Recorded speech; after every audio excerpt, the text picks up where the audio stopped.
Okay, okay, okay. I unfortunately cannot do any push-ups today because my neck and shoulder are destroyed from sleeping on them weird. So that sucks. But, but, that's fine.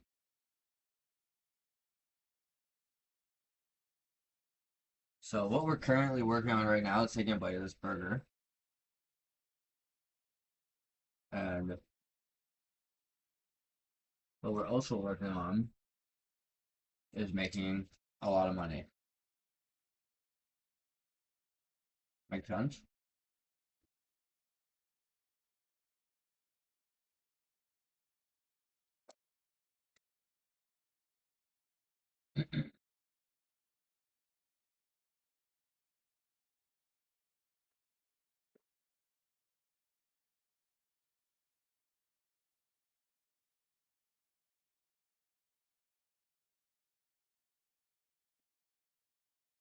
Okay.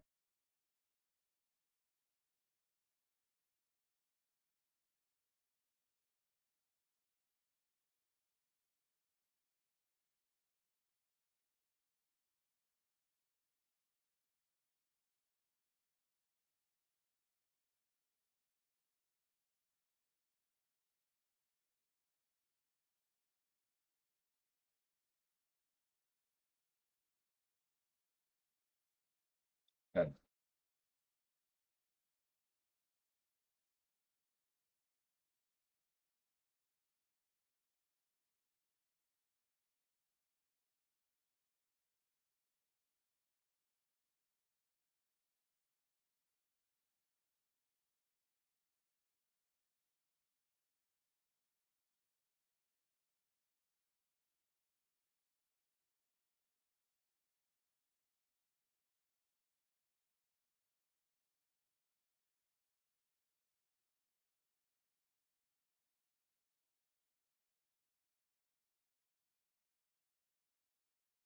Better than what I would have proposed.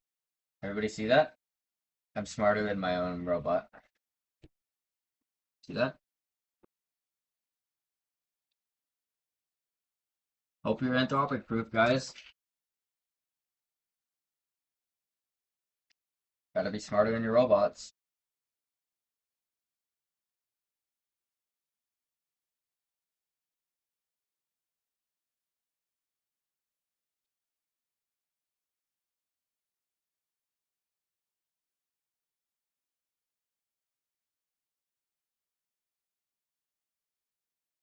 Exactly.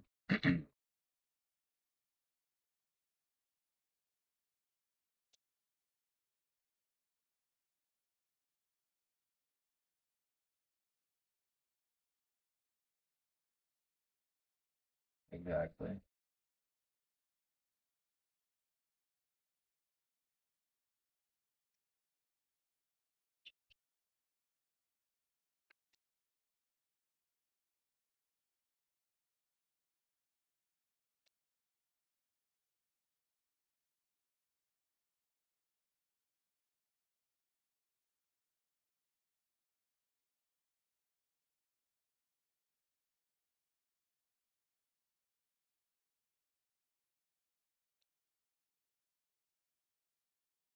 Good.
Yeah.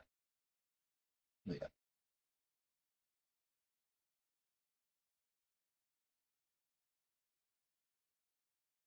Yeah. Exactly. Uh,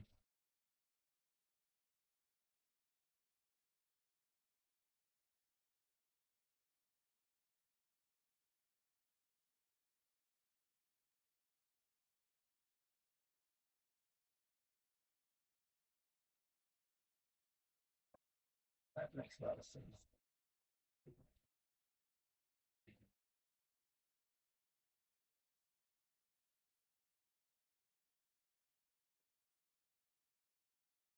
Yeah. Okay. Good. Mm.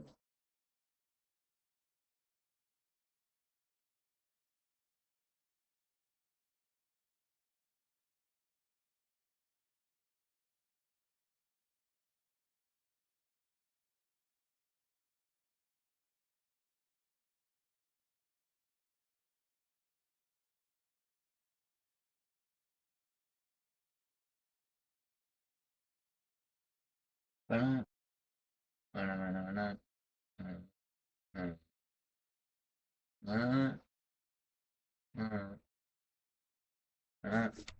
uh, uh.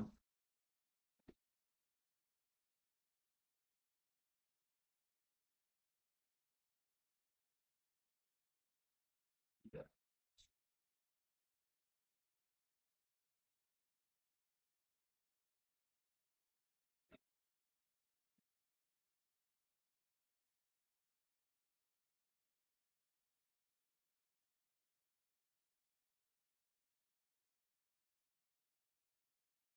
I see.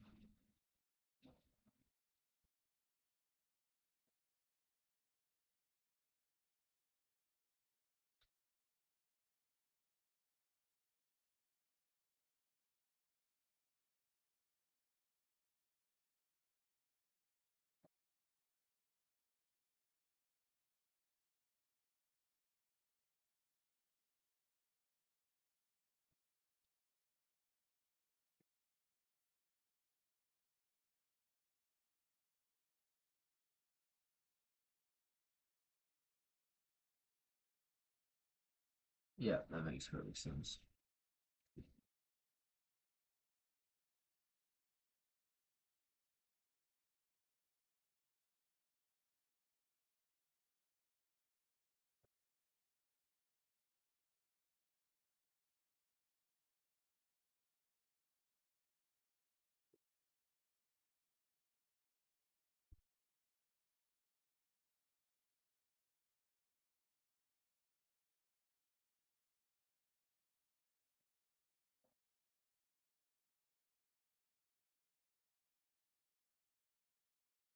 I see.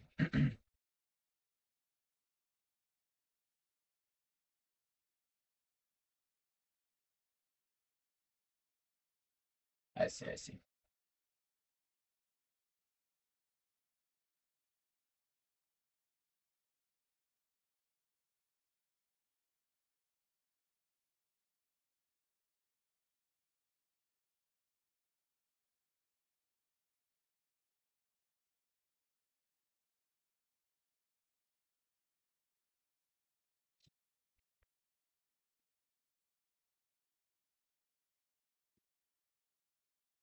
Okay, we'll go with that.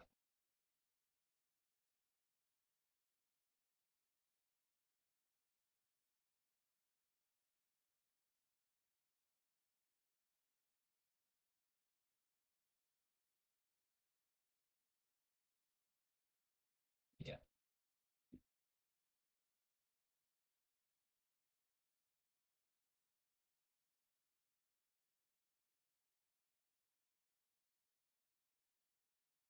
I like it.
Okay, let's go through all these. Everything that you quick confirmed, we are good on. Those can all be implemented inside of the North Star file for section F, as per the rule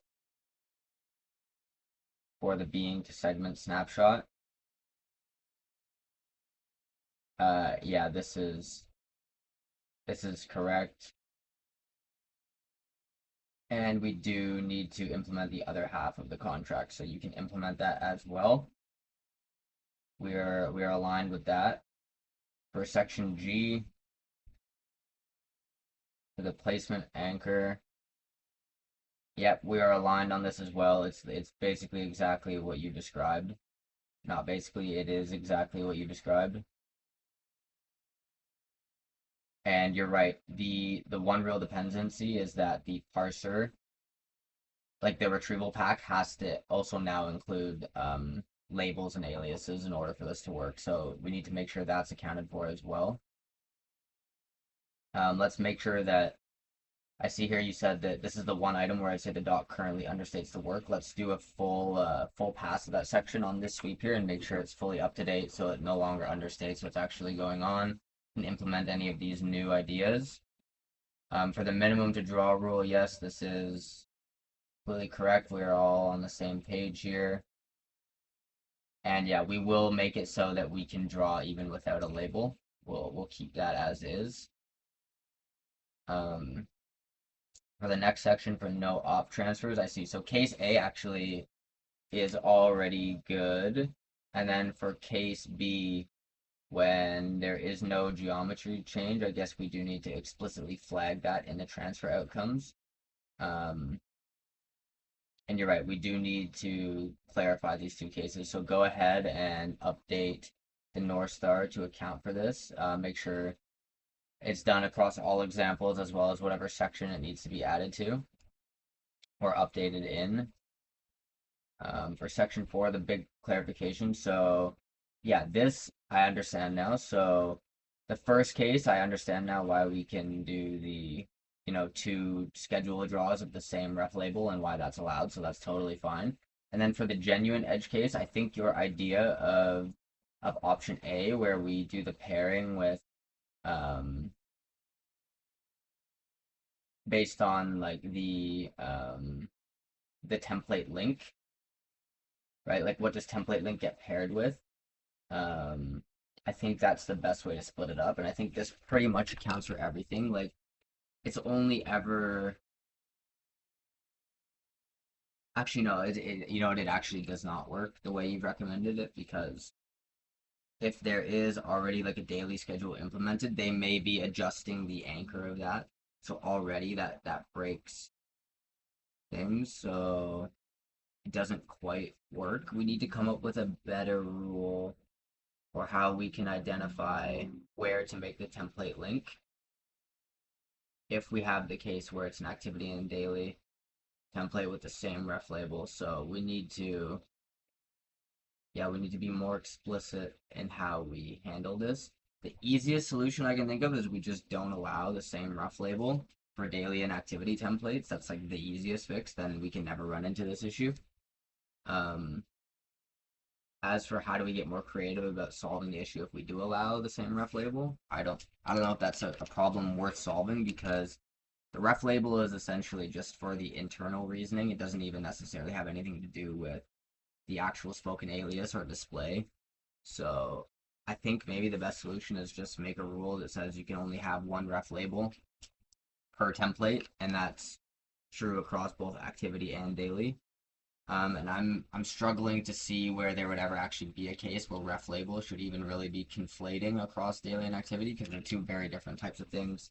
So I don't think they would ever even really have the same ref label to begin with, so that should be fine.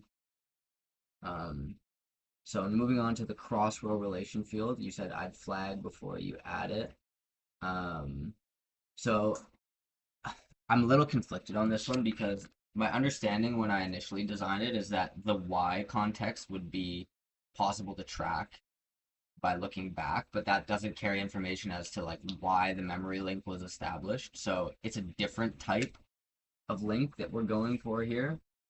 right? Like it's more about context on why the memory link is being made rather than the states of being or states of actions that are getting linked across the memory link. So it's a different type of thing. So we definitely do need it. Like we shouldn't postpone this because this is just something that's gonna need to be thought about later. And while it's fresh in my head, we might as well resolve it now. So I think basically what we need to do is essentially just have basically an enum that is like a list of reasons for why this memory link would be occurring. And that needs to be all encompassing with the app's entirety of its functionality, basically. So the enum can always map in accordance with what the user is intending to do. But yeah, that's where I'm at for now.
Excellent.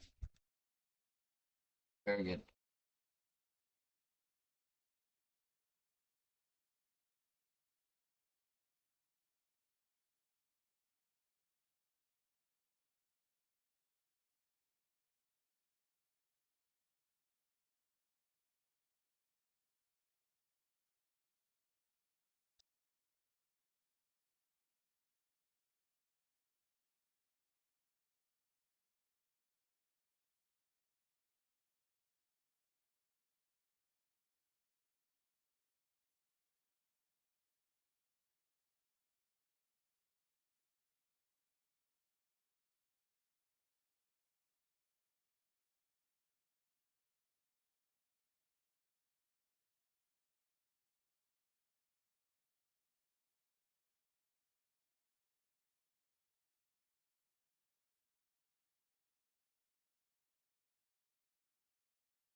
A robot still going.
Still going here. Quite a ways to go. It's a doozy.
So the game plan after this is prompt engineering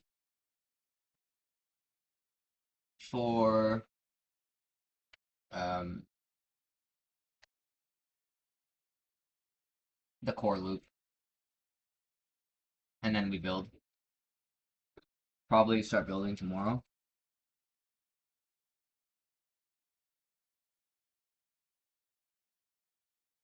And another thing I probably want to try to figure out today is how to pull that other branch that has the stuff I need.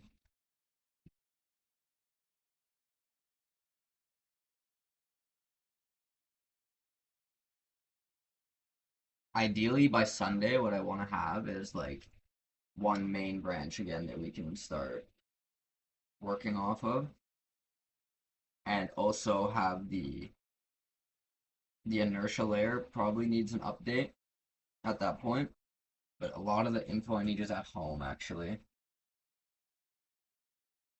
So I don't know if I can do that here.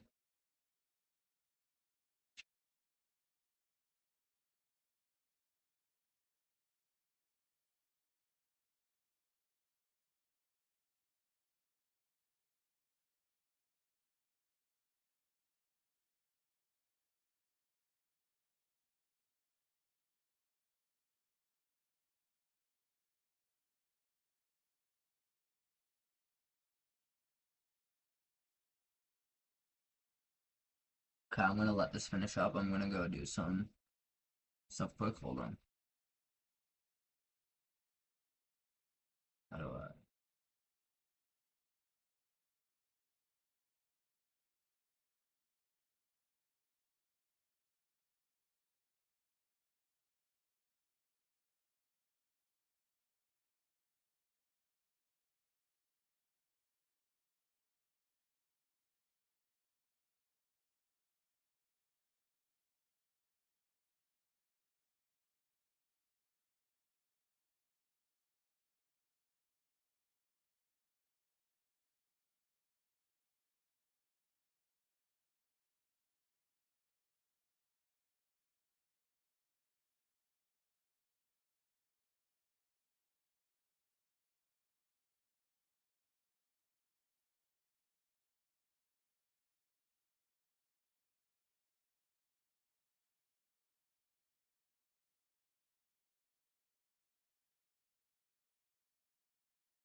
Oh, we're back, and it is done.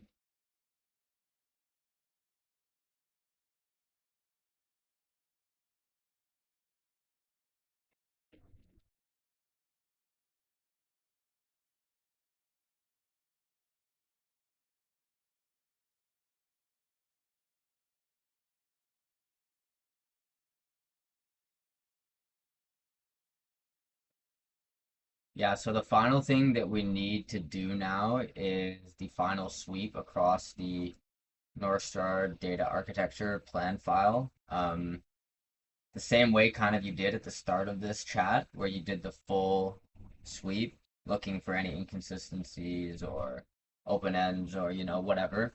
I just basically need you to do a full dive across this document, and we're now looking for any logical inconsistencies, anything that's stale, anything that can be improved on, and also we're looking into the overall structure of the document as well, thinking about how can we actually maybe simplify or make things less redundant or anything along those lines, just a better overall structure of the document without losing any logic or functionality.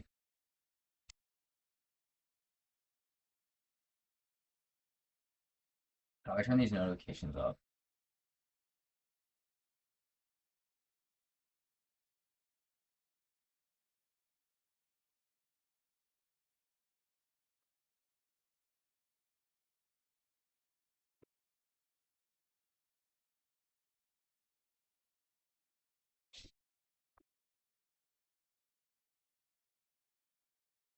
My neck is just fucked.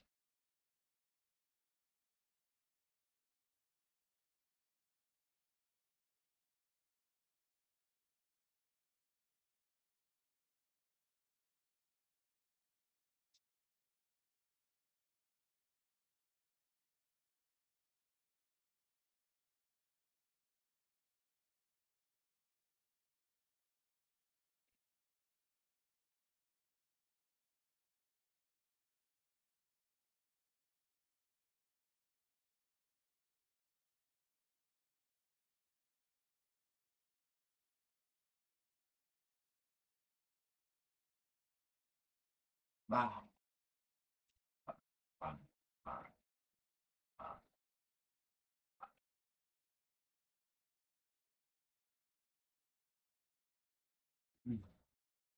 Can't move. Hurts so much.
So much dust on my laptop, actually. Holy shit.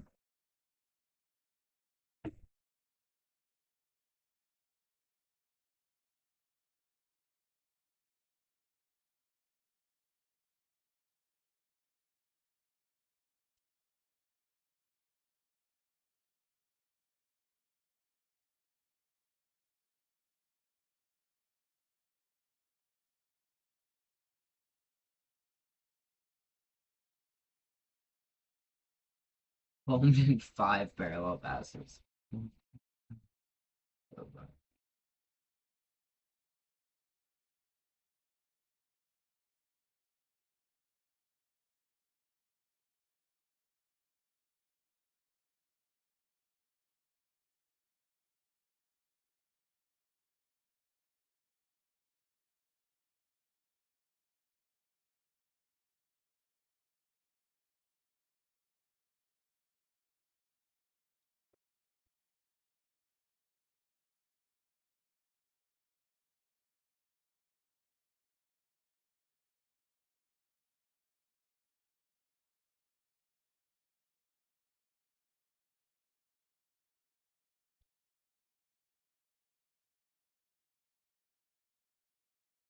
It's not understanding this.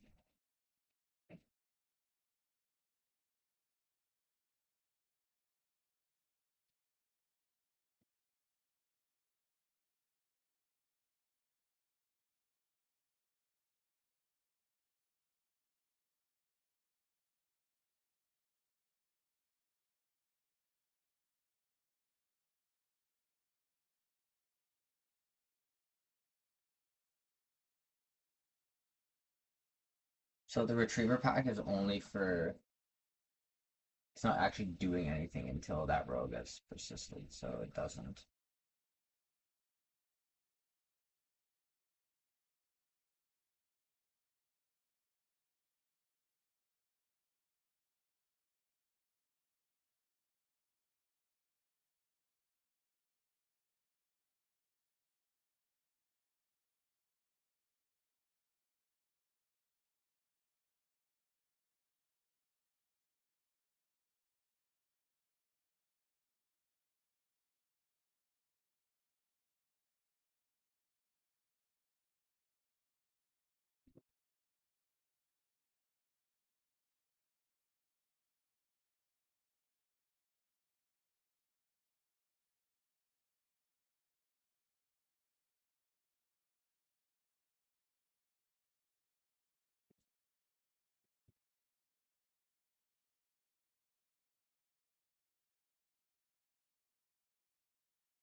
Hmm.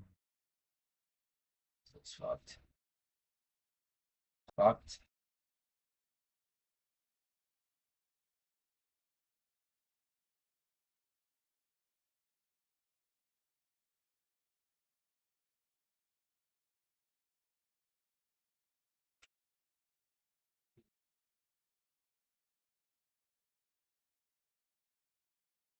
Okay, let's start going through these. So for section one, logical inconsistencies, for the first point where it says loop critical, and then the first bullet point where you're talking about retriever baseline contradicts the placement anchor contract.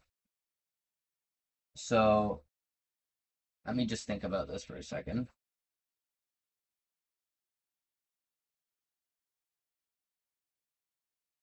So essentially that baseline pack does not actually need to carry all of this context, I don't think. Basically, the point of that baseline pack is to see if this is mappable, not actually to do all of the later downstream work with like anchoring via, the alias mapping to the um, specific index inside of the schedule segment section. Like that's actually a more downstream issue. So the retriever baseline does not contradict it. It's rather that they're doing two different jobs. Like the baseline pack is essentially attempting to establish a mapping, and then further downstream processes, once that input row is actually persisted because it was deemed mappable, that's where things like aliases matter during transfer from that persisted input capture row to the schedule deliverable or template side. So I just want to make sure we're aligned on that. We actually didn't need to make changes, I don't think, to the actual baseline pack.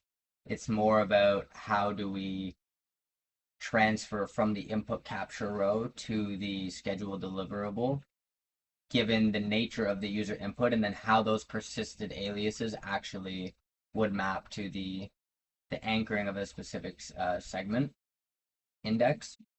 And then moving on to the next bullet here, so no op audit is documented into incompatible shapes. Let me read this. Yeah, so let's just account for this second bullet here. We need to account for case A and case B. That's pretty simple. For transfer outcomes, summary versus rule.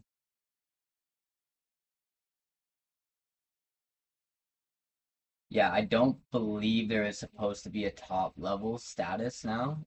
To my understanding, I was supposed to remove that. So I believe, yeah, entry outcomes is where that truth lives now. There is no top level status, so yeah, that is stale and would need to be removed. For the being to segment routing table, um, if it's not exhaustive and you think we need to add more examples or whatever, then definitely go ahead and do that. So it is exhaustive. Um, all examples and the entire document needs to be exhaustive, essentially, as many edge cases as we can think of. For the time zone offset, field name mismatch. So yeah, just pick either name. It doesn't really matter which name. Unless they're doing different things, we just need to be careful about that. Um, yeah, just make sure before you compress this into one thing that they're not actually doing something different. So just make sure. But if they are actually doing the exact same thing, go ahead and just pick one of the names and make it the same thing. And then for pre-existing, so broader than the loop but real. So day setup has two competing shapes.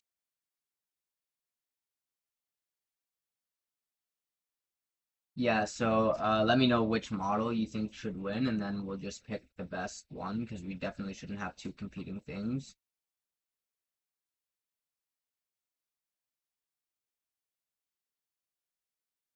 So basically, you're saying there's two different places where day setup lives. Is that what you're getting at here?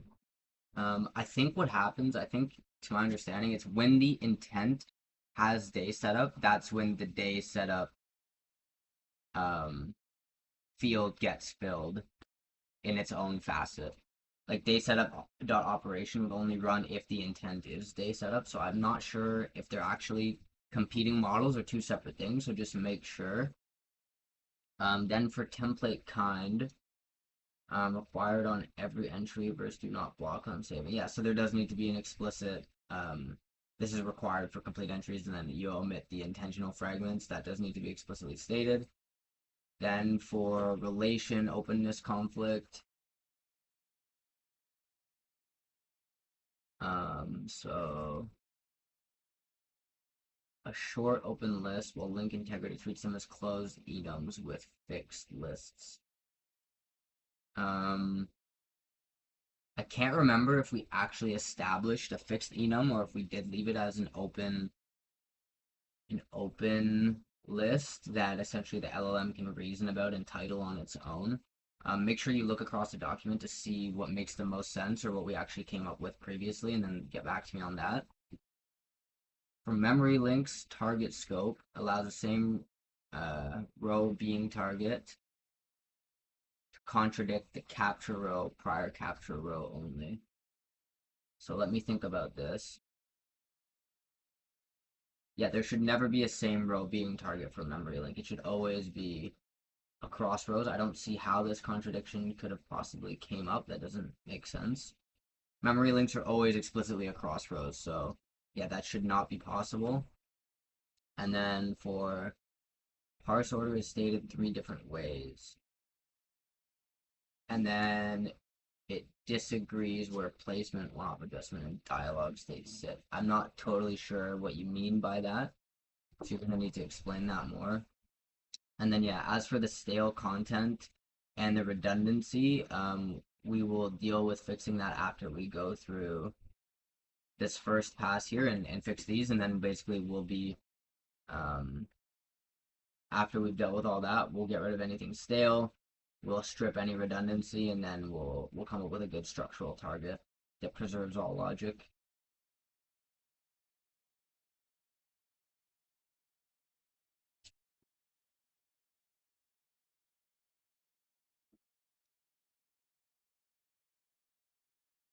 To design something like this in your head, like the amount of like shit that you have to keep track of is like pretty insane.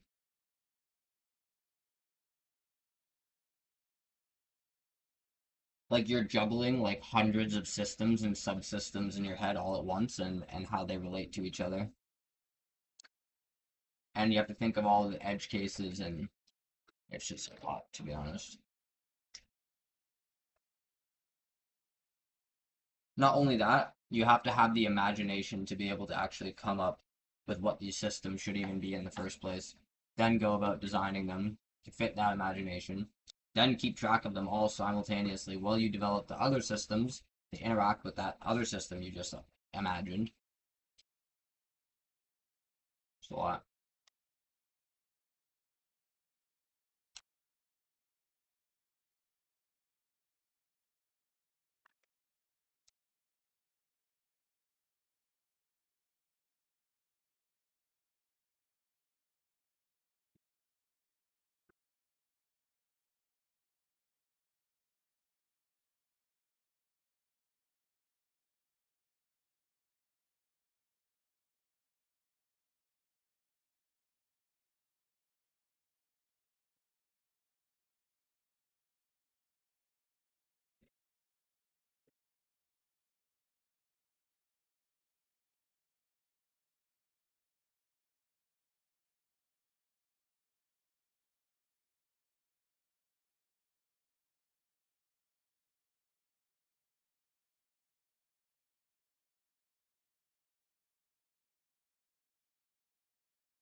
Curious how heavy this usage is.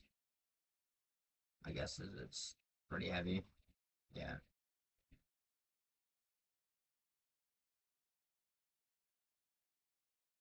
Okay, this is the type of thing we need heavy usage for. The main like heavy usage allotment on this billing cycle for this account will be this, and then implementing this in code, and then all of the UI stuff and testing and iterating will be on lighter models. But yeah, the first pass is definitely going to be done on these newer models.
This will take a while.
I need sun.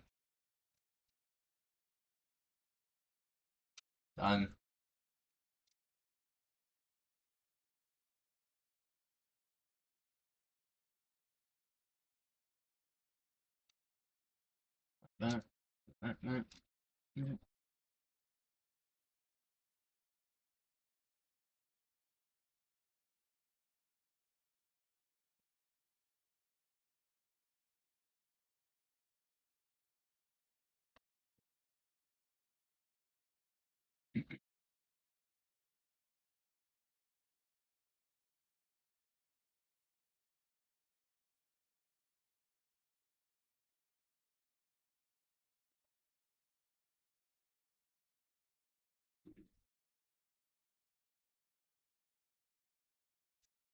My neck. It's so bad.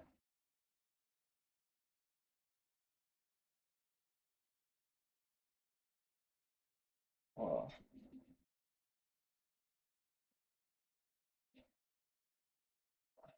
brutal.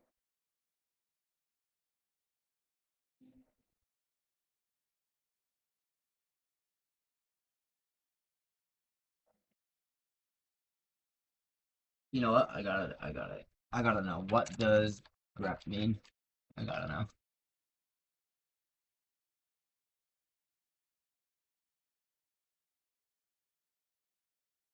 Powerful command. Search text. How does it work?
Neck is actually gonna break in half.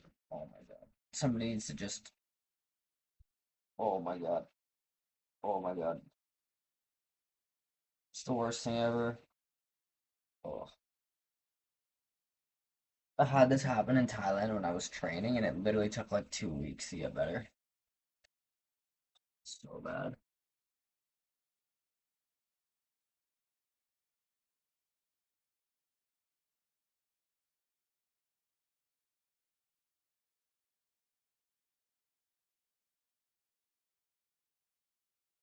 Okay, do you think we're in a good place now to do pass three, looking for cuts of redundancy and doing any restructuring to simplify and, just get an overall better structure without stripping any of the necessary logic?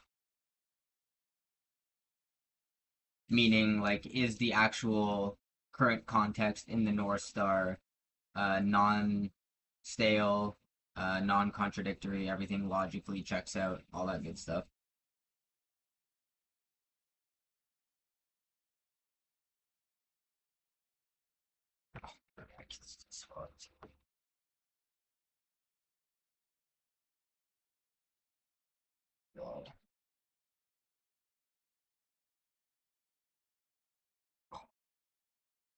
my neck all the way down my back into my shoulder.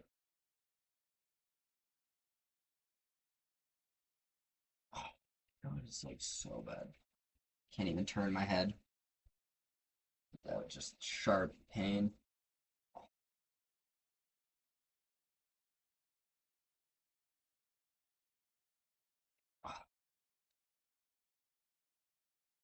All because I slept weird. Great. Good stuff.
Survival of the wilderness.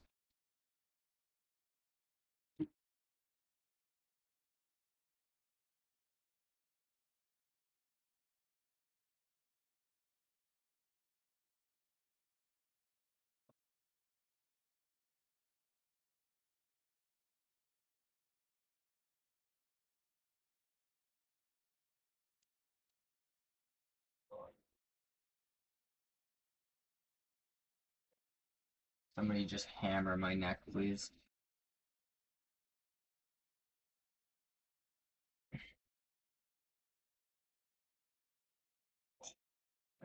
It's not good.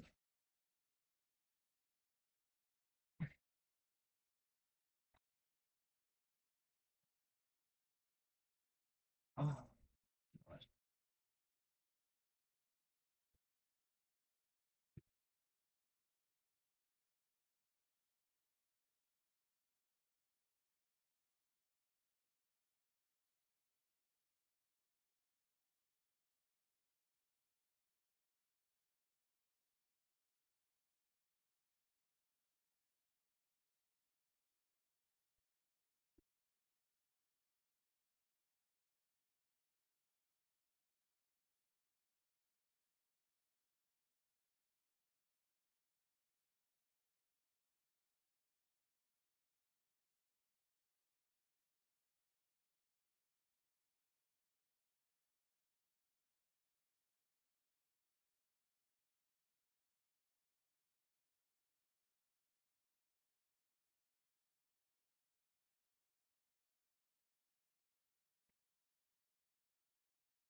we're gonna let this run.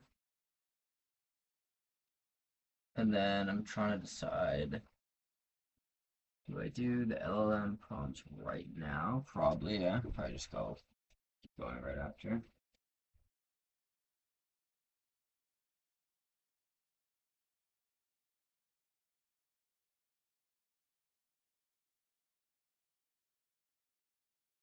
I only have about an hour and a half left, so I shouldn't take a break.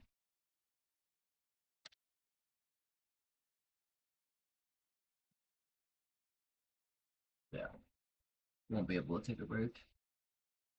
No break. No break.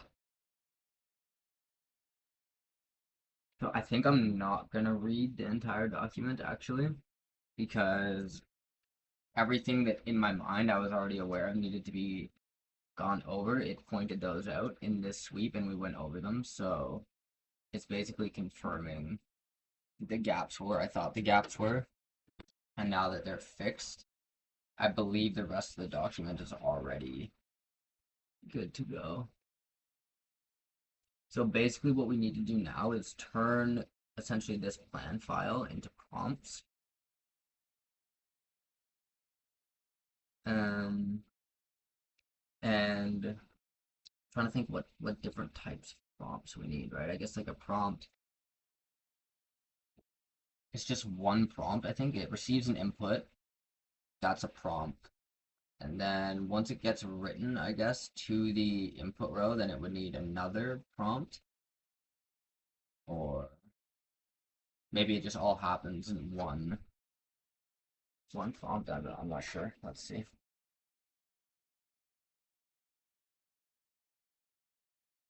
I'm not 100% sure. I'll talk to this thing about it, see what it thinks.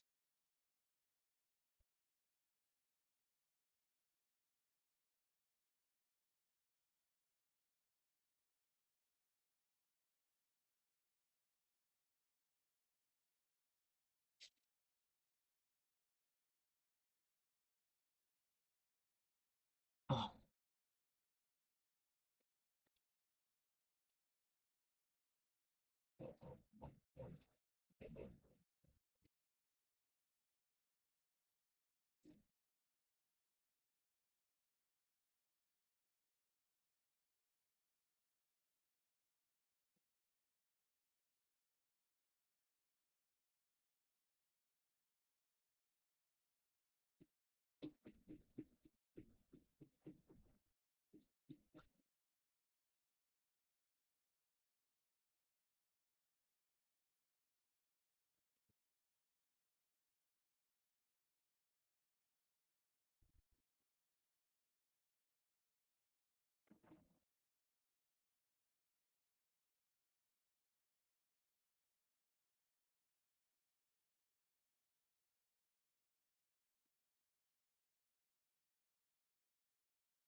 I haven't had coffee. You know what? I should walk to Tim's right now and get coffee. That's what I should do. I'm literally gonna go right now.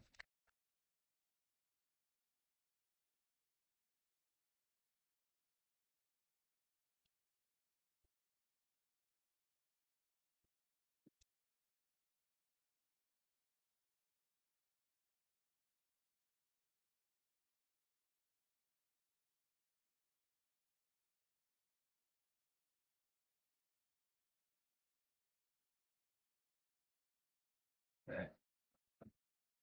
I'll be back in like 5 minutes. Yeah, 'cause I need coffee. Hold on.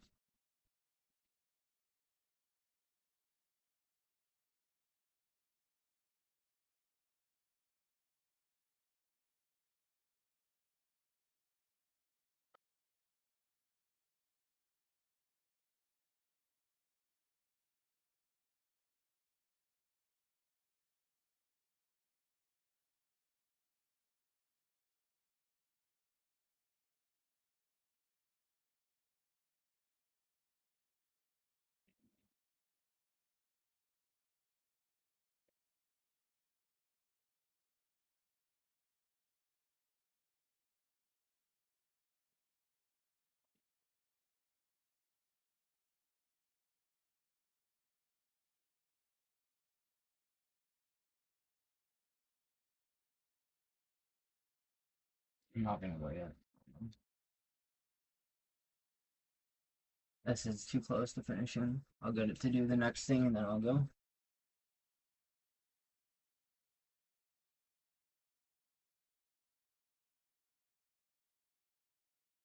Yeah.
Right now, this is the most trusting step of the whole thing, where I'm basically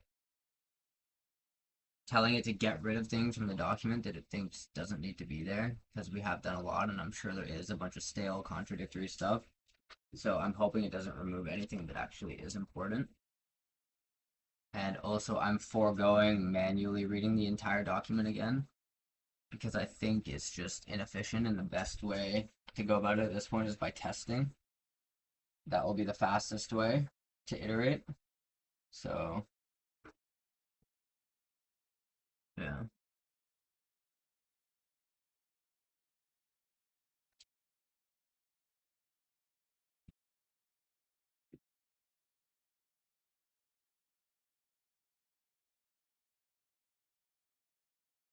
That is good.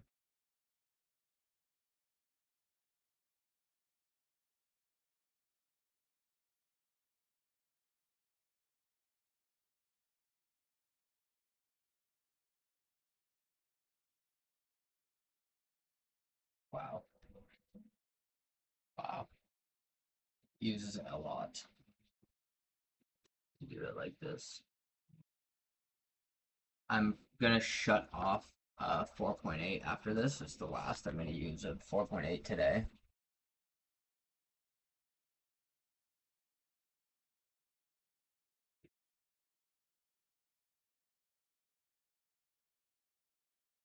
Because I want to save at least like, yeah, probably 40-50% to implement this the first time using this model.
Yeah, this will be the last use of Opus 4.8 today.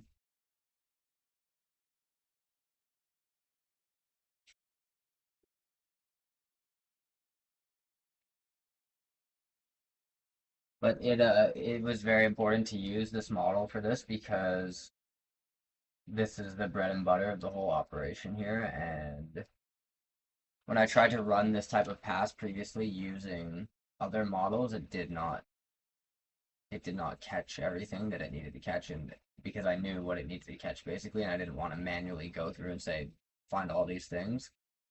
And Opus is catching them.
Holy, I could have actually gone and got a copy. I didn't think it was going to take this much longer.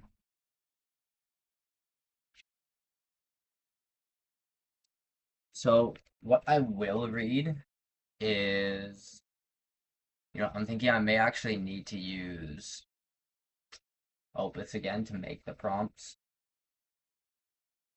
Maybe I won't use 4.8, like I'll go maybe to GPT 5.4 or maybe Opus 4.7 because the prompts matter a lot too. And I think if I read the prompts by eye after, that will be a clear indicator of how well the underlying data structure is working, right? Because if I follow the prompts, then um, if the prompts make sense, then that means what the prompts are referring to makes sense.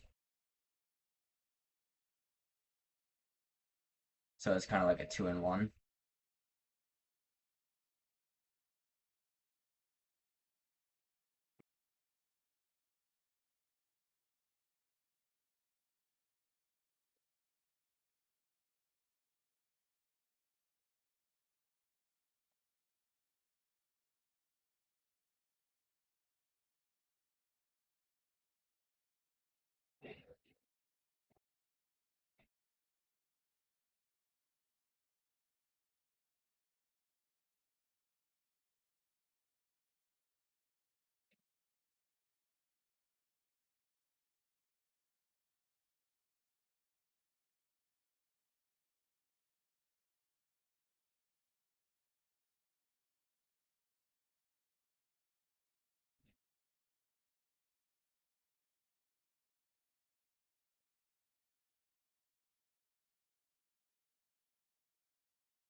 ideally, like, I don't know how to do it, but I want this, like, I need this file, like, persisted somewhere. Because, one, it's very important context to refer to later for building on top of it. And then also, downstream, if other people start working for me later, like coders, they need to be able to, at the very least, have their LLMs reference these documents, if not really themselves, so they can understand what's going on. So this needs to be transferred into somewhere persistent, um, probably in the overview file as a document called like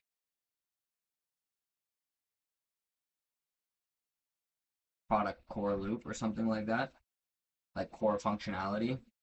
And then like the next document on top of that would be like coaching layer and then toolkits layer.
It's done. It is done.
Okay, I think everything looks good now. I want you to give me your recommendation. Is the North Star in a good place to actually start building all of the necessary prompts?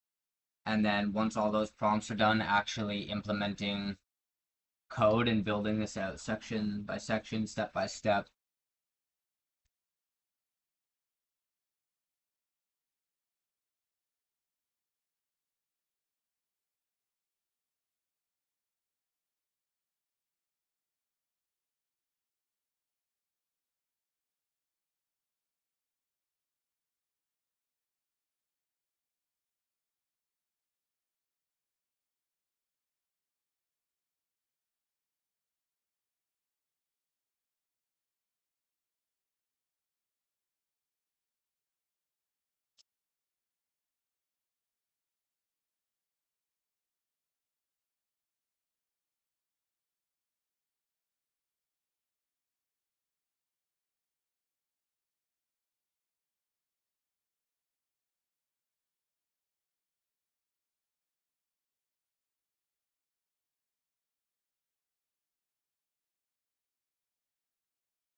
Okay, let's close all of this.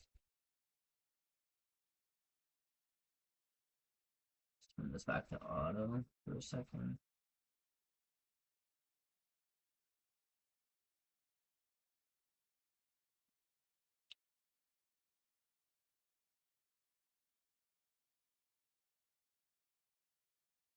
Can you give me a prompt to paste over in the next chat to pick up where we are right now?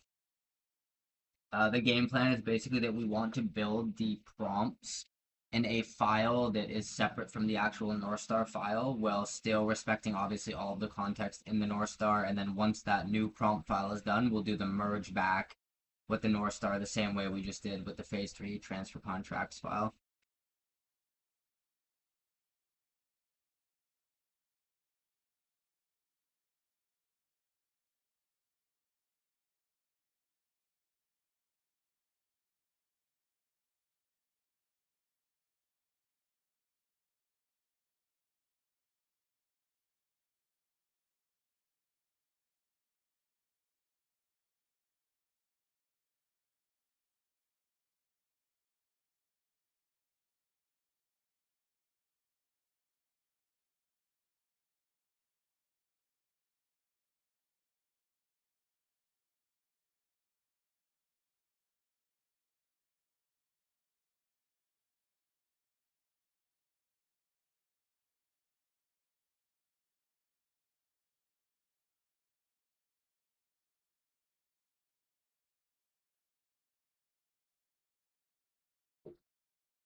This is like the worst prompt ever.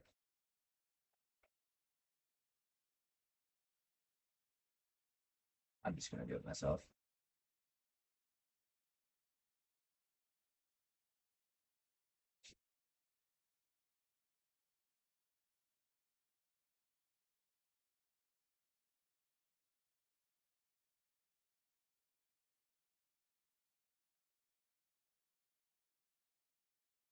I want you to read through the workspace overview directory and specifically read the markdown files, problem solution, and product summary in order to understand the scope of the app that we're trying to build. Then I want you to read in the Life OS North Star data architecture plan file. I'll paste the explicit path in there so you know what I'm talking about. Basically, I want you to read through that to understand what it is we're working on and where we're at currently in the design process. And then we're going to be picking up where that document says that we're picking up, which is essentially designing prompts for LLMs to carry out the reasoning that has already been described inside of the LifeOS North Star data architecture plan file. So with that being said, basically what we're trying to do is take what already exists in this LifeOS North Star file and turn it into the required structure prompts to establish the functionality that we need. We will not be explicitly working in the LifeOS North Star file. We will be working in a new file that you will call something along the lines of LLM prompts, whatever you want to call it, it doesn't matter. But the idea is we're working in a new file separate from the LifeOS North Star file. You are explicitly only to work in that new file and not edit the North Star file. The workflow is going to be that we'll design all of the prompts needed inside of this new file. And then once we're done, and only once we're done, will we do a merge back with the North Star to essentially consolidate into one canonical document where the prompts will then live inside after.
So I don't want to actually go ahead and click the build button here just yet. I want you to give me a full breakdown of what exactly it is you're going to do if I were to click build. I just want to make sure that we're on the same page here, that all we're looking to do inside of this new file is write all of the text prompts that do all of the different jobs that are necessary to carry out the functionality that has been detailed inside of the North Star, as well as across of the problem solution markdown file and the product summary markdown file.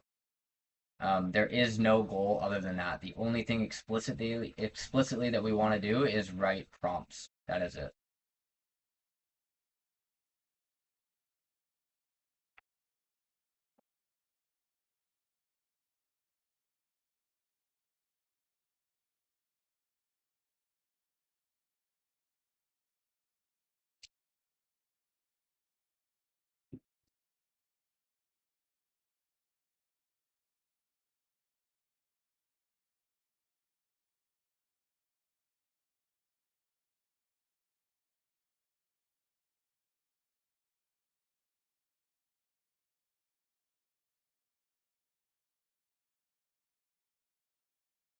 Okay, so this is what I want to see here. What are the actual prompts that we need? So the intake gate is basically the first decision. That's right.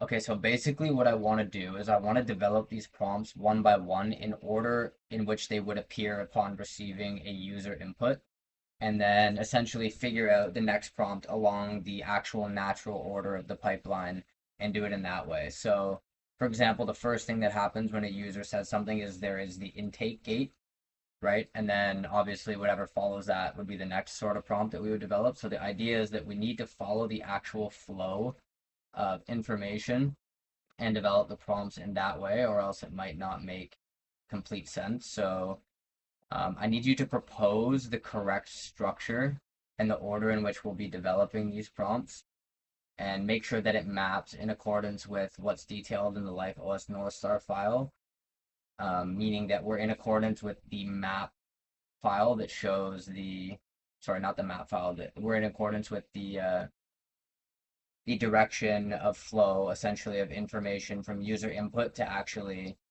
writing a persistent input capture row, then transferring that to the deliverable side for both templates and schedules. Um, yeah.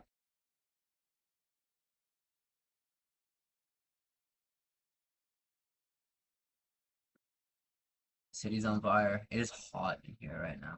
Holy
exactly.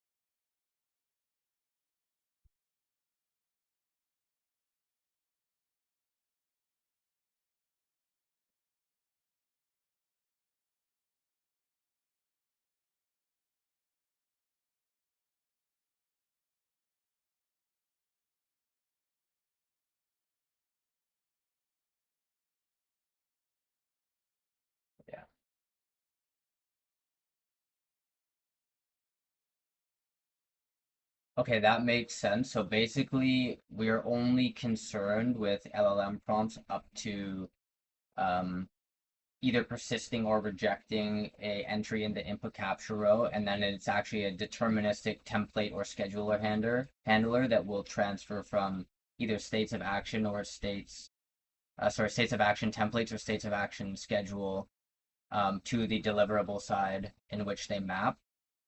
That seems to make sense. And then basically the LLM will give a response back to the user following the input capture deliverable, right? That's almost correct. It can't actually give the response back until the executables on the deliverable side run as well, because it just wouldn't make sense, right, to have the LLM saying something about a potential downstream deliverable side output that hasn't yet processed. Like I don't want to run into some sort of runtime error where the LLM is giving a user input back, like giving some sort of response back to the user before the deliverable side has finished doing what it needs to do. So that should be gated to explicitly happen after the template handlers resolve. Um, but yeah, there would still obviously need to be some sort of response based on the nature of how the input capture layer gets handled, as per what we've already outlined in the North Star. So that makes sense. And then just looking through the 11 prompts in development order, so intake gate, yep, that makes sense. Context pack reader, that makes sense. Being extractions, and then yeah, this and then essentially state of action extraction for both schedule and templates, which you've separated correctly, and then we have same row links. So yep, that's correct. And then we would do cross row links. That makes sense. Um, Dialog states is something that happens at the end of the row, so this ordering makes sense as well. And then the trial meta output. So end of the trial parse call. I'm not sure if we need to include this until the very end, where basically the metadata only gets written if something is actually persisted. So that's one thing to think about. And then validation repair. Yeah, so that would be obviously some sort of fix validation before the row actually gets written. And then the final thing should be it actually gets written, and then following that, we would have the API response following the actual mapping to the deliverable side and then letting the deliverable side actually execute, then would follow the API response. So yeah, I think that makes sense. Just look that over and let me know what you think.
Okay, I see. That's perfect. Let's start drafting these now inside of the new plan file one by one, starting with stage one.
Where is this file?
Where is my file?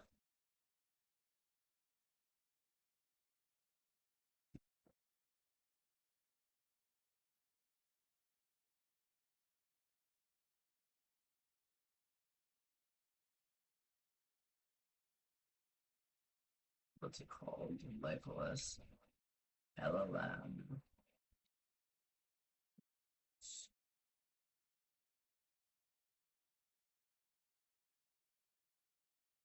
There we go. We got it. We have located the file.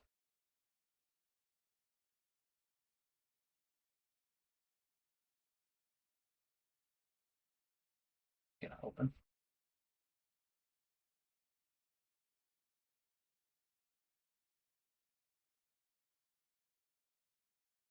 There we go. Okay.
So verdict meaning pipeline, so silence, so no.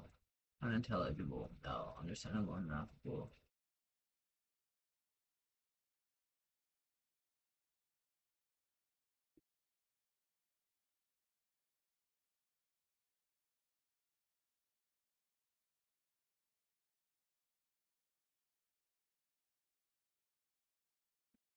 So hold on. I don't think this is understanding this word.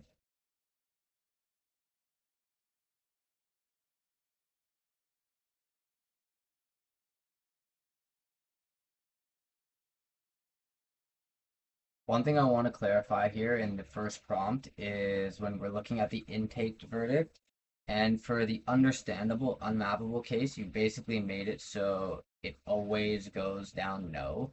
But in order for it to figure out if it is truly unmappable, it still needs to go through the baseline pack. Like it shouldn't just get no based on only the user input. There still should be an attempt at um, at mapping, even though the initial input looks unmappable, and then it's only later that it actually makes the final outcome.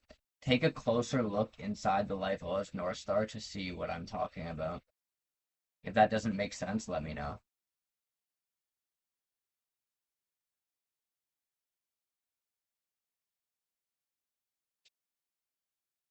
So let's go look here.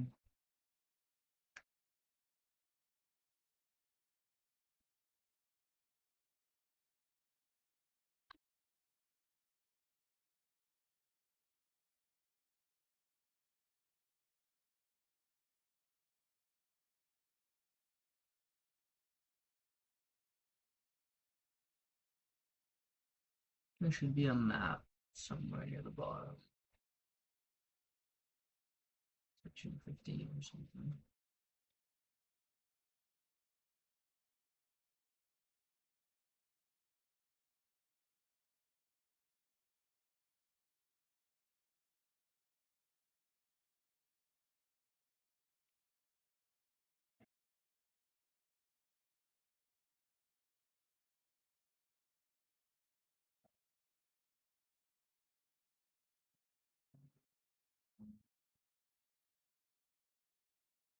Maybe it's not up here now. Oh yeah, because it restructured the order. So it would probably be.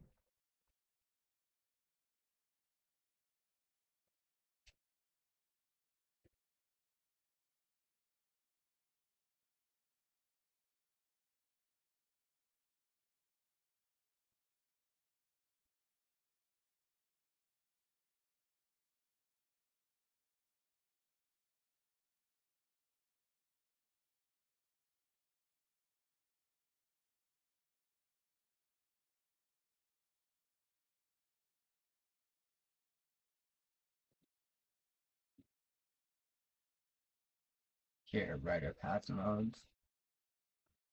Should be somewhere here.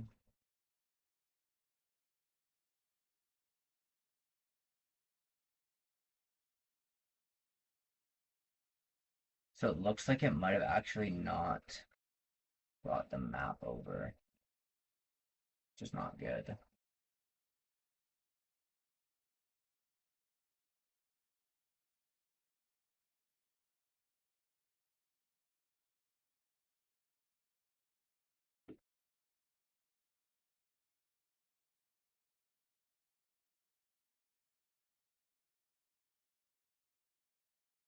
The map is definitely, it's gotta be somewhere in here.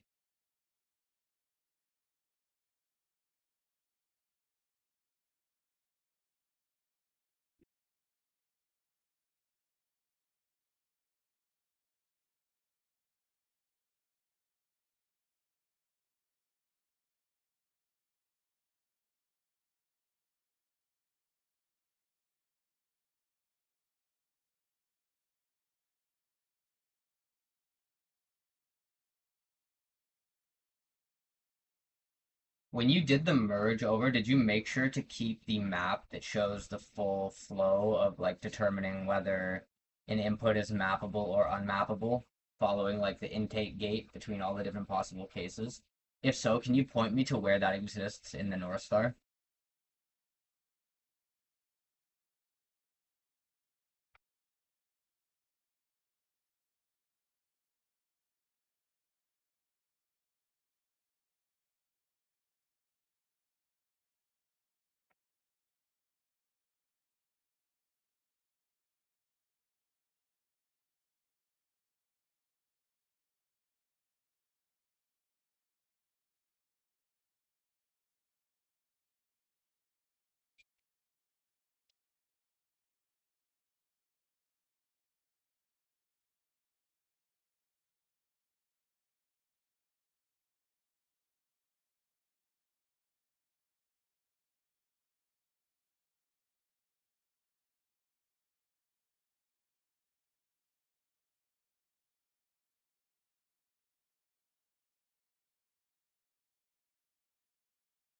Yeah, I want that map inside of the North Star, as well as like a full overarching map that shows the full flow of work essentially, like from the user's input to the final process that would happen here, like inside of what we designed. So there should be a map explicitly showing the whole like parser pack evaluation and everything, which should already explicitly exist inside of the transfer contracts plan file. And then I think we did initially at one point have a nice picture of the full like flow of information. Um, so so yeah, just make sure that's accounted for in the North Star.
Yeah, there we go.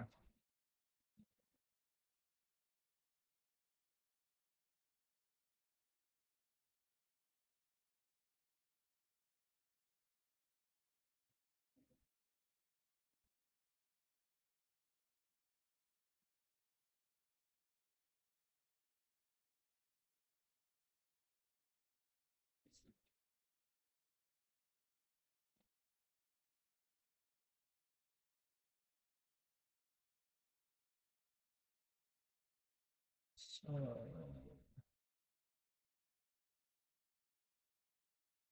silent, unintelligible, or understandable. Exactly.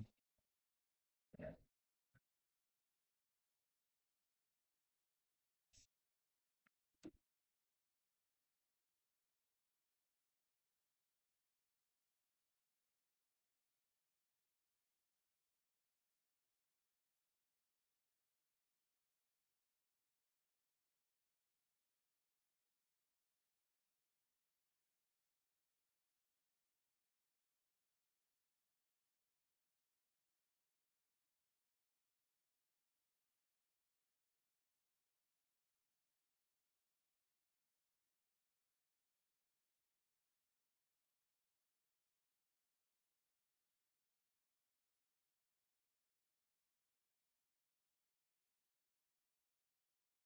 Yeah, good. Good. So it seems like it's going to be one large file with gating conditions to keep reading to the next section, which I like.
think I want to actually do this.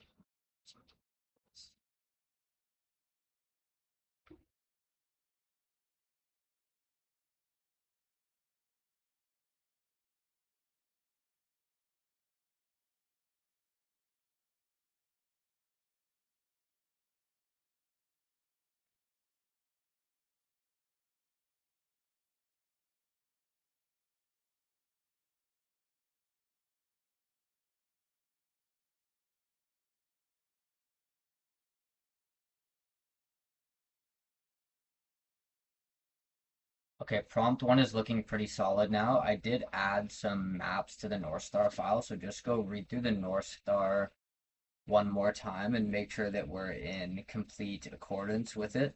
One thing I do want to note in this prompt, and as well as it should be accounted for when we do the future prompts, is that we shouldn't say things like, where is it here? North Star locks those, or like, specific reference to North Star, or things that aren't going to make sense to the LLM because it's not going to know what North Star means inside of the app. So don't use that type of language. Just give very explicit instructions that don't point to things that aren't going to make sense inside the actual app, right? When the LLM is getting um, these prompts, because it's not going to know what the North Star is. It doesn't mean anything in this context. Obviously, you understand it, but when we're actually using this inside the app, North Star won't mean anything. The North Star is just a plan file that we're using to essentially map all of this stuff out. So avoid that type of language, convey the message that you need to without pointing to files and names and things that aren't going to make sense. The one other thing that I do want to make sure, it seems like you've done a decent job, but I do want to make sure that the examples are fully exhaustive inside of each prompt, meaning that they account for all of the possible edge cases that we've already documented inside of the North Star, so that at each prompt level, like here for prompt one, for example, it has all the different edge cases clearly outlined as examples and how to handle it. So yeah, make sure you look through the North Star and make sure that in prompt one, we have all the examples we need, and also that we're not using any language that isn't going to make sense inside of the app, like the whole North Star referencing thing.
The amount of spam calls is like just ridiculous here.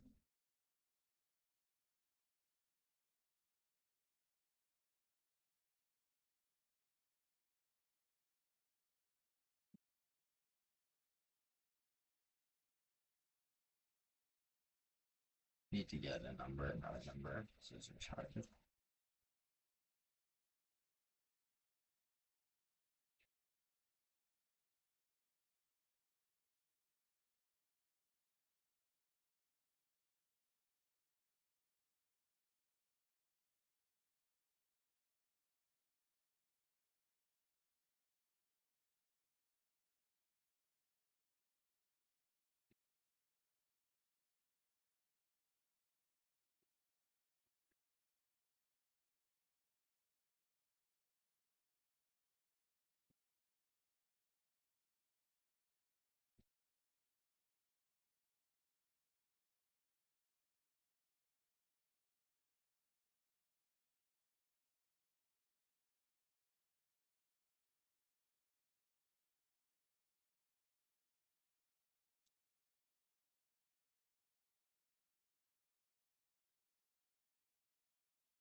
So I don't think active surfaces.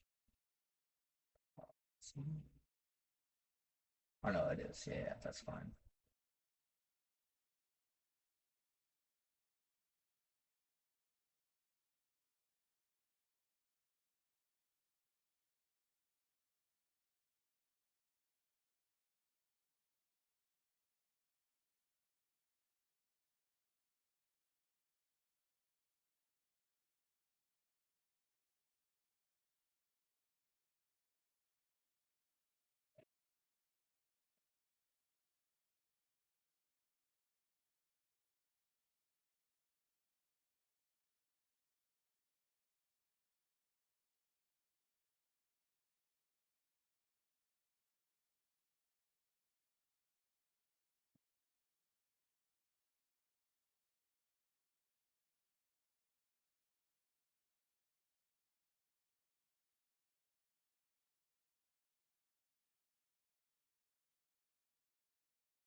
Perfect. Everything looks good for prompt 1. Let's go to prompt number 2 now. Mock that up with the same level of rigorousness as prompt 1, and then I'll go through it.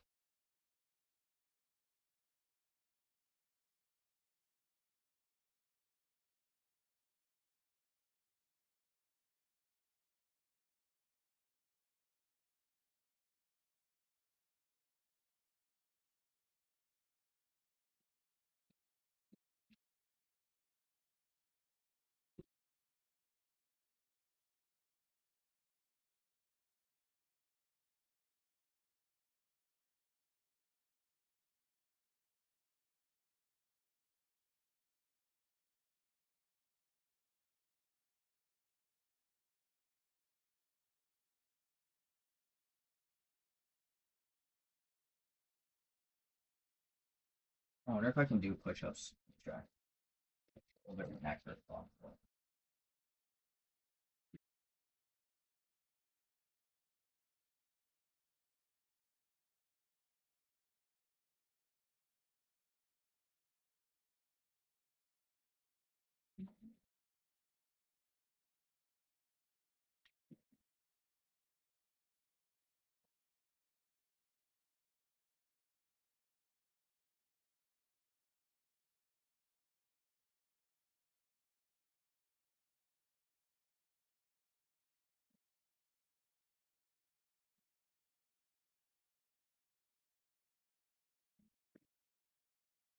Hurts a little bit, but we did 50. Let's make sure this is up to date.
just how to read the pact.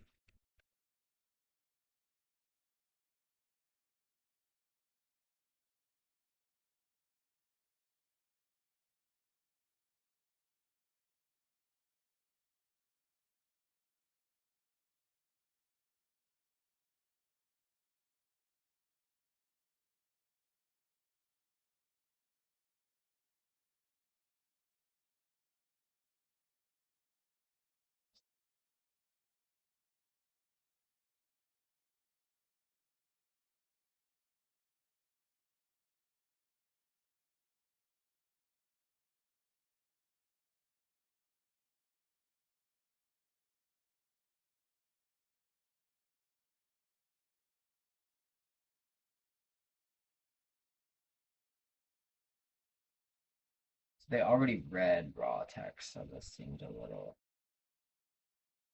I guess it's a new prompt, so I don't know if this is a different API or what, but one thing I'm just curious about right now is I see we have the raw text included again in this pact, even though in prompt one the LLM has already gotten access to the raw text. Same thing with the baseline pack. Sorry, the active service, not the baseline pack.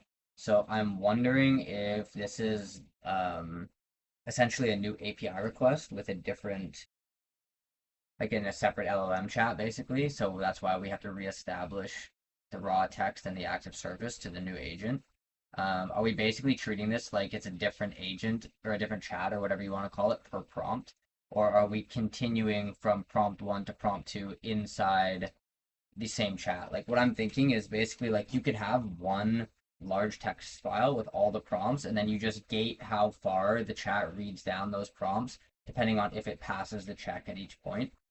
You know what I mean? Then that can essentially reduce the amount of redundancy we need. Like, for example, we don't need to resupply the raw text.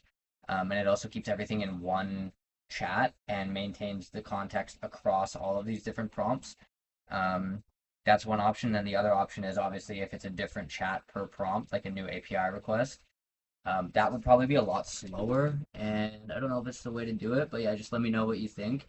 And then once you decide on what's better for that, we should probably update prompt one and prompt two to accurately reflect how this is going to work. And then maybe just make a note in this file that all the prompts actually exist inside of like one string, basically. And then the different sections of that string are different prompts and they get gated by like success conditions within each section. Yeah, so let me know. I think that makes more sense. So I think if you do a bunch of cross chat, like prompting, it's gonna lose a lot of context. I think it should all just be in one place per input.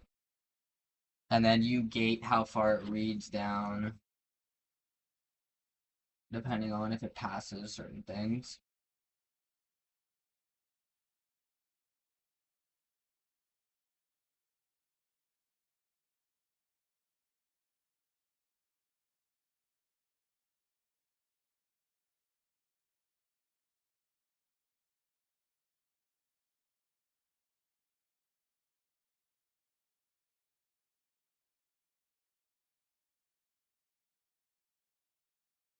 Yeah, okay, that makes sense. Yeah, yeah, okay, I like that. So like if it passes the intake gate, then everything happens. And then 10 if needed and 11. Yeah, okay, that makes sense. Yeah, that makes the most sense. I like that.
Okay, let's go ahead and update the prompt design.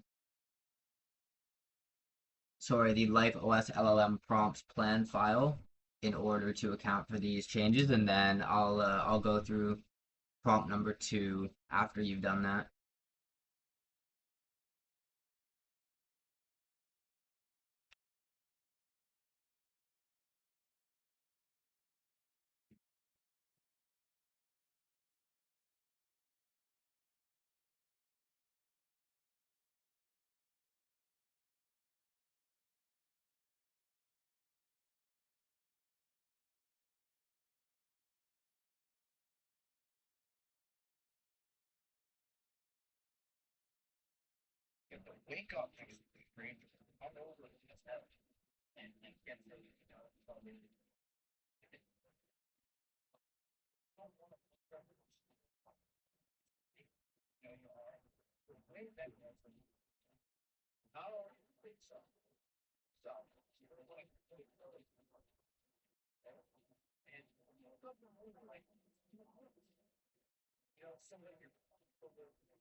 Okay, seems solid.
Okay.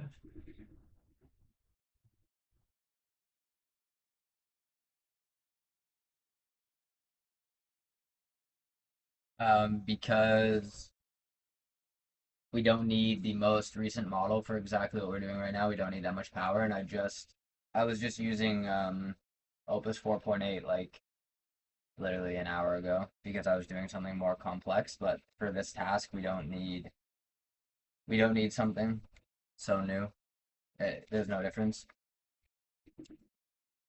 I am building what is the future of LLM and human interaction in day-to-day life. I'll show you what I mean. Hold on.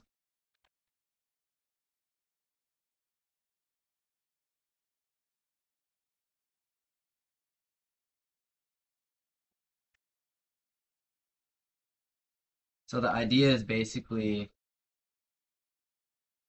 to move away from older styles of humans and computers interacting and transitioning towards things that are supported now, like natural language input and really getting the full use out of what these LLMs can do. So the first layer of the what's newer tech than LLMs? LLMs are like the what's newer than LLMs? What do you mean? So for example, here's an idea.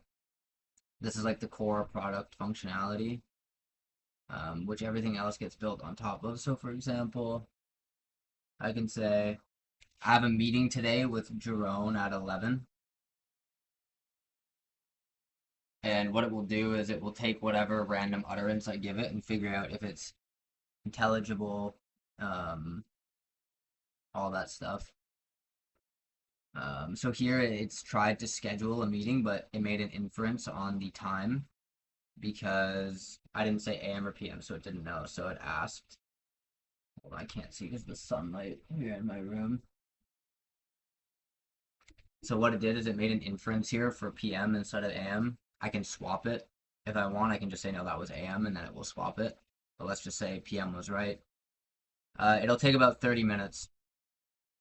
It also didn't know how long the meeting was supposed to be, so it's asking. So it knows like what type of schedule geometry you need to actually um, schedule things. And then that's the first layer of the product, being able to, in natural language, communicate and like structure day-to-day life. And then the way that reusable templates function in this system is very different than how something like Google Calendar or like Outlook would work. It's extremely different. I came up with an entire like system around how to avoid like pairing templates with clock times, so it actually models like the way humans really operate in day-to-day life. And then the layer that gets built on top of this is the important part. It's essentially a coaching layer. So we collect context surrounding things you scheduled. So like what time did you actually do the thing versus when did you schedule it? What was your energy level like? What was your mood like? Did you actually do what you said you were going to do? So all that context gets collected. And then over time, the system will be able to essentially adapt for you, predict your schedules, make them for you, help you optimize based on what you want to do versus what the system thinks would be a better alternative. And then we also have toolkits that plug into this. So say, for example, schedule my gym at 5 p.m. for an hour. So say I schedule something like this. There's a toolkit called Fitness that plugs into this that will basically like here in the gym block here, I'll be able to click it, which I haven't built yet, but I'll be able to click it and it will have like all of the fitness related things. So like my actual workout plan, like animations for doing the exercises, like meal plans, tracking your progress, like all the things that would go into a fitness type of app. And the idea is that it's all integrated in one operating system and it kind of works as this coherent system for your life and it functions across like all the different domains, like whatever it is you're doing. So we're gonna have a fitness toolkit, finances, we'll have if you're a student, all these different things, right? So the first layer we're building out right now is the ability to do the scheduling really well. And then we're going to build the coaching layer on top of that. And then we're going to build the first toolkit to plug into that system. So Yeah, but for JEPA world model, like you don't need that for this, to be honest. Like it doesn't change. Like all this product needs inside of it is the ability to reason across English, basically, which is what LLMs do. So LLMs is as far as you need to take it. You don't need some crazy next level stuff. The app functionality is not anything more than interpreting human language, so LLMs are all you need. Yeah, but I stream every day building this thing, so if it seems like a project that you're interested in or just want to see how it turns out or whatever, if you just check in, you can see where we're at. Um, like right now, what I'm doing is I'm actually redesigning the data structure for what I just showed you because it's not going to work long term the way I have it designed initially, which I did intentionally because I just wanted to test the theory to see if it worked in like the really simple cases. But yeah, yeah, true, true. So today for me is a little bit more of like a boring day. I'm not really actually building anything in code. It's just planning. I'm actually writing LLM prompts right now, is what I'm doing. Um, and then yeah, in another day or two, I'll probably be actually building, and then you can, if you follow and you check back in another day or two, you can see me actually implement this stuff, and you can see my workflow. And it might be useful for you if you do the same type of thing, like if you use LLMs to do coding, maybe you'll pick up a thing or two, maybe it'll just be interesting. So yeah, that's what we're doing here.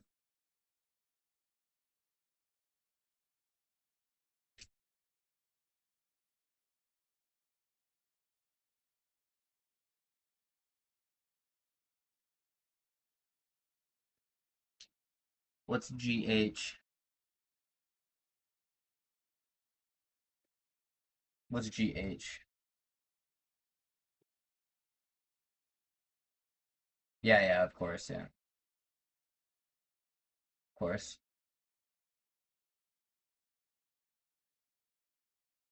Everything's private though right now, so like we're not doing anything publicly. It's all private, but yeah, I have GitHub. Of course, that's where we push like everything, save all of our versioning.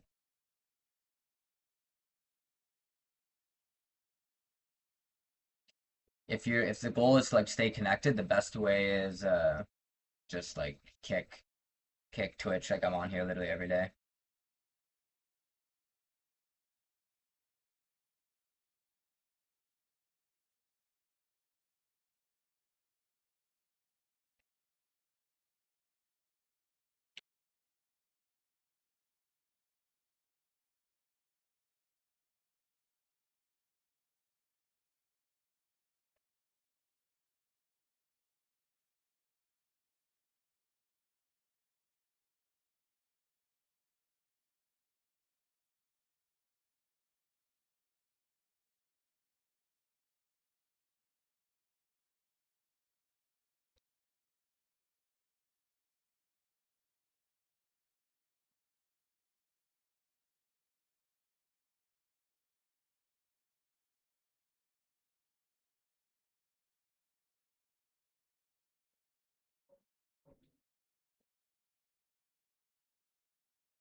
So what are you building right now? What are you working on? Oh, was that a dragon emblem? I just missed the dragon emblem.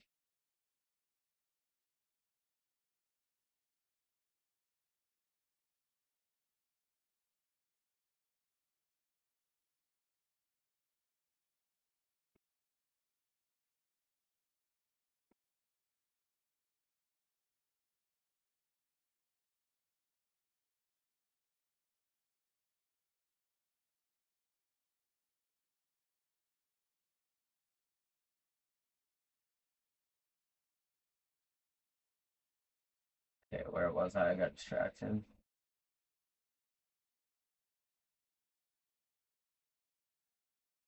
Hi, James. Uh, what? I'm making us rich. Yep.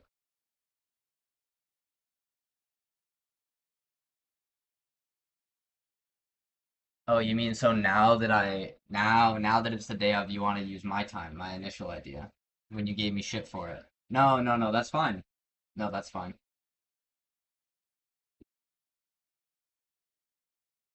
No, it's fine. Yeah, like I get it. I understand. Like I was right, and now you're realizing it. That's fine. I understand. It's fine. Okay, I'll confirm. You're right. That's true. That's true. You're right. You're not wrong. Okay, she's about to be home in like probably 10 minutes. I'll figure out when she has another shift at like somewhere around that time.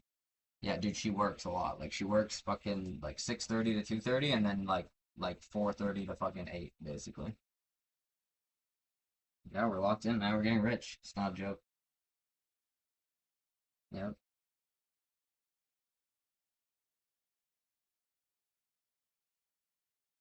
Okay, yeah, yeah, I'll let you know. I'll let you know in the next like 30 minutes probably. Okay. Okay, bye, Bubba. Uh-huh. Mm, what a homo.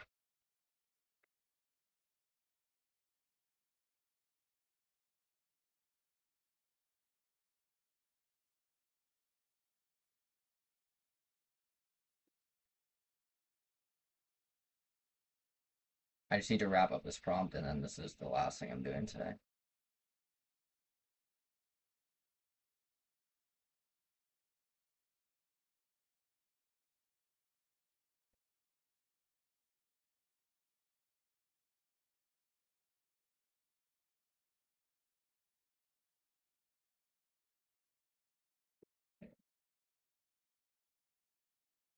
I believe I was here.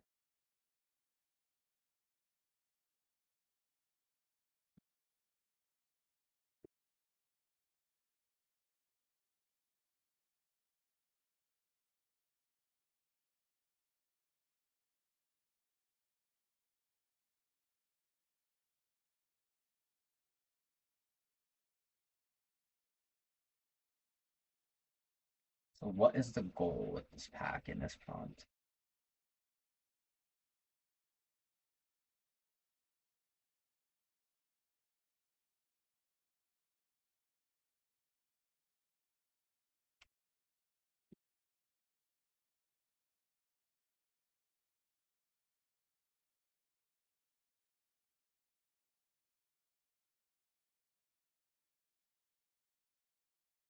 So recent capture rows.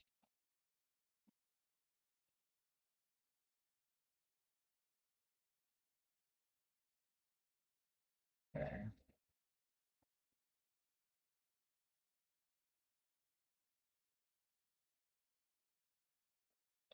Okay, I see.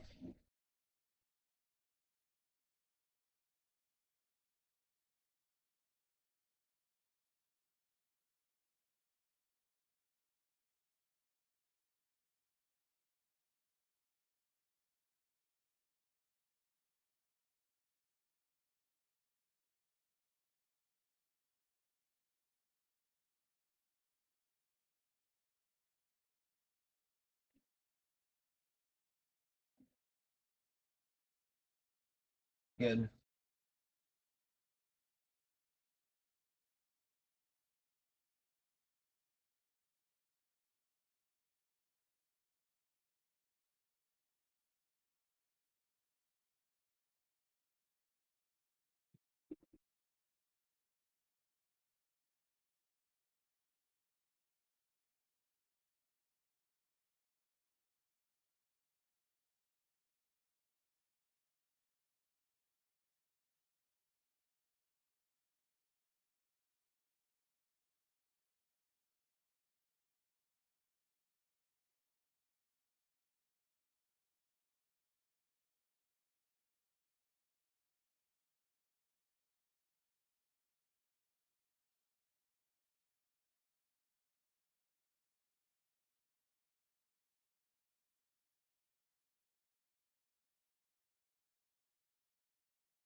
So I think in this prompt, it needs to explain more about what these things mean, because it's pretty barren right now.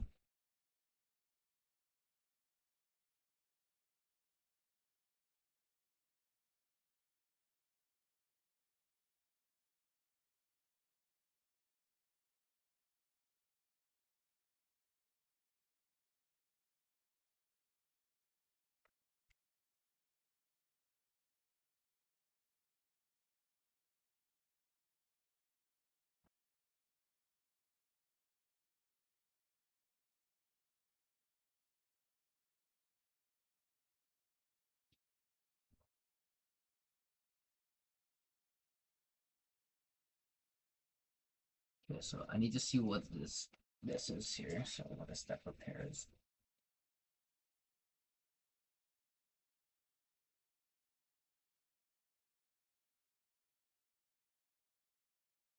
Like, what is this actually doing?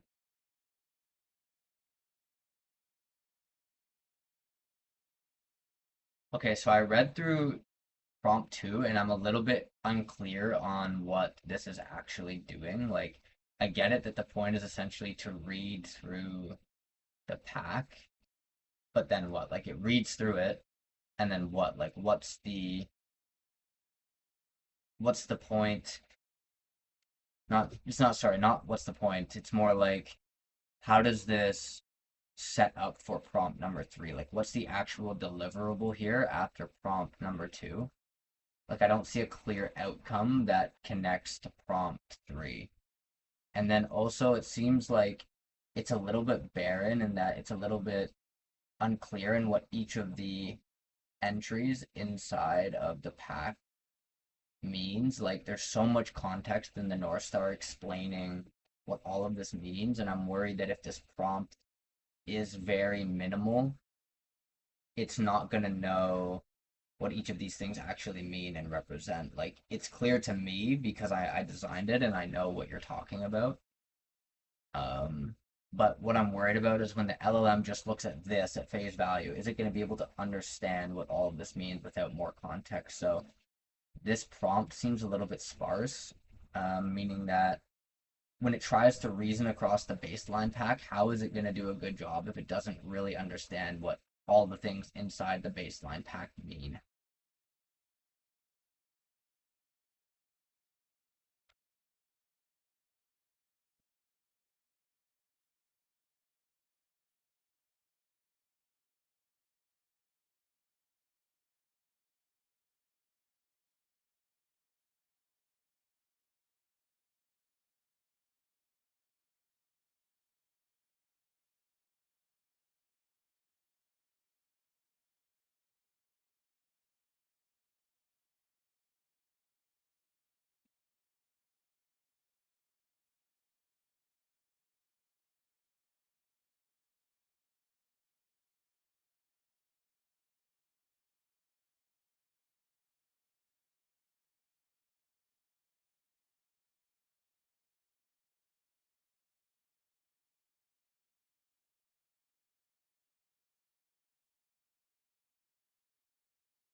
Okay, this is something I need to think about more.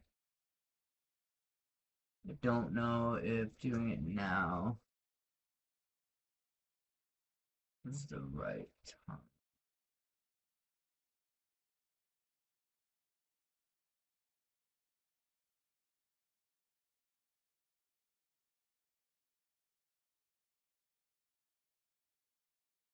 Like, there's so much context in the North Star now, right?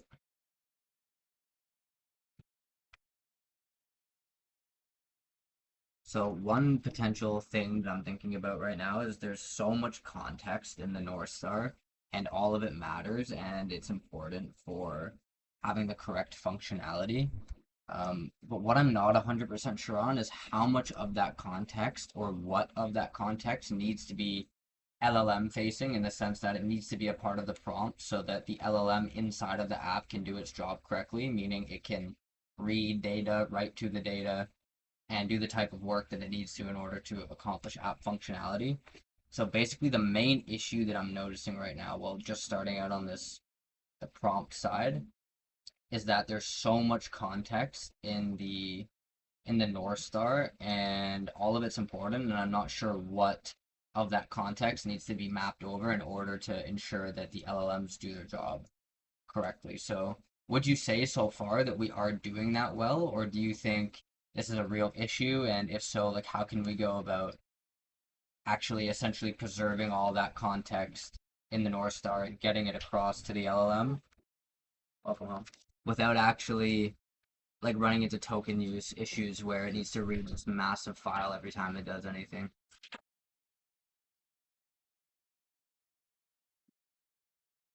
I'm just about to finish. Perfect timing. Are you on stream? Yeah. Who's watching? I don't know. Can you Just see? had some guy here talking to me like a minute ago. Oh. Give me like 2 minutes, I'll be done.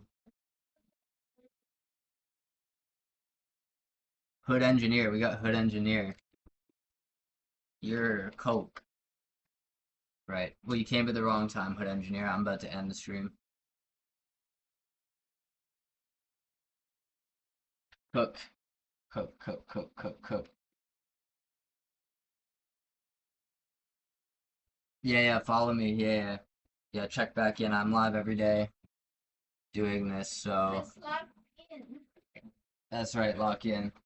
Like she said, lock in. Alright, I got you. When I end the stream, I'll go over to your page. I'll follow you right now. I got you. But yeah, I'm gonna be live again tomorrow, continuing on with where we're at.